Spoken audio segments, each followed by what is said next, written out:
जय गोधरी वाला। आज हम सब लोग चलते हैं हालानी बिलानी। अखंड भारत का सिंध प्रोविंस, वहाँ पर एक शहर है हालानी बिलानी।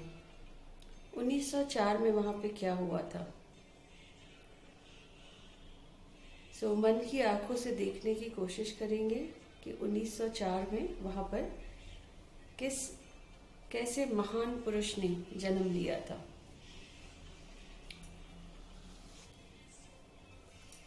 माता रिजिका बहुत ही धार्मिक वृत्ति की औरत है। अपने पति की, अपने सास की सेवा कर रही हैं। उनके 2 बच्चे हैं, बच्चे खेल रहे हैं और अब जल्द ही उन्हें एक नए बच्चे को जन्म देना है। उनकी तबीयत ठीक नहीं है, रात का समय है, वो नीचे ज़मीन पर सो रही हैं और वो उठने की कोशिश करती हैं। उन्हें पानी की प्यास लगती है तो उनके पति बाबा साबूराम वो उन्हें कहते हैं कि तुम बैठी रहो, मैं तुम्हारे लिए पानी लेकर आता हूँ। तो वो अंदर गए, किचन में एक गिलास लिया, उसमें पानी भरा और मटके से पानी लेकर वो आकर माता रिजिका को देते हैं। माता रिजिका वो पानी पीती हैं और सो जाती हैं। सुबह जब उठती हैं तब उन्हें अपने मुंह में से ऐसे फील हो रहा था जैसे उन्होंने पानी नहीं पिया था, खीर पी थी। तो वो सरप्राइज होती हैं कि क्यों ये फीलिंग आ रही है। वो ग्लास उठाकर जब देखती हैं तो उसमें भी खीर जैसे ही सफ़ेद चीज़ पड़ी थी।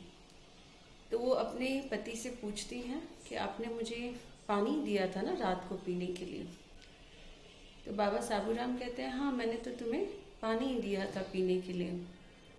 तो माता ग्लास उन्हें दिखाती है कि देखो इसमें से तो खीर की खुशबू आ रही है और इसमें तो खीर पड़ा है थोड़ा सा, और पता नहीं क्यों मुझे भी ऐसे फील हो रहा है या मुझे मुंह में से ऐसी फीलिंग आ रही है जैसे मैंने कल रात को खीर पी हो।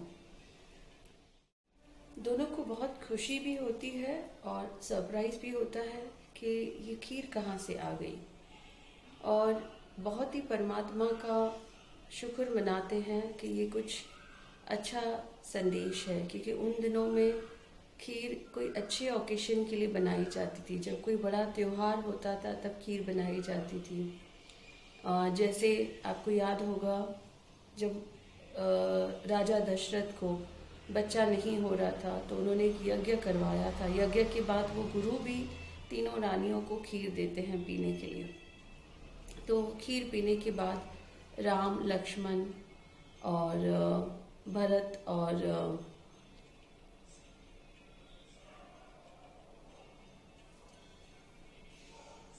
माता कौशल्या वो खीर पीती हैं और उसके बाद राम जी का जन्म होता है।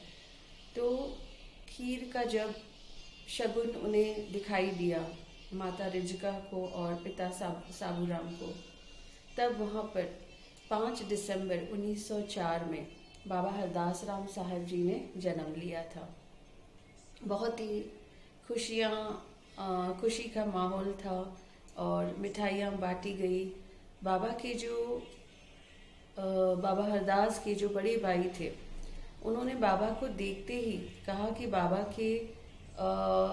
के सर पर जो एक काला तिल है वो बताता है कि ये ज़रूर कोई महान दरवेश है। तो ये सब जो शगुन दिखते जा रहे थे, जैसे खीर का शगुन था, तिल का शगुन है, तो बचपन में ही जैसे बाबा बॉर्न हुए थे तभी से ही सबको ये लग रहा था कि किसी महान पुरुष ने इस धरती पर जन्म लिया है। और बाबा ने अपनी पढ़ाई पूरी की, उन्होंने स्कूल में नौकरी भी ली और कुछ समय के बाद वो नौकरी छोड़कर बाबा इस संसार की सेवा में लग गए और वाकई एक बहुत बड़े महापुरुष बने। आज भी पूरे संसार में उनका नाम है और आज भी सब उन्हें याद करते हैं। तो बाबा ज़रूर सबकी सुनते हैं, बाबा सबकी मदद करने के लिए पहुंच जाते हैं। आज भी अपने सूक्ष्म शरीर से या अपने पावर से कहेंगे, वो सबकी मदद कर रहे हैं। बाबा हरदास राम साहिब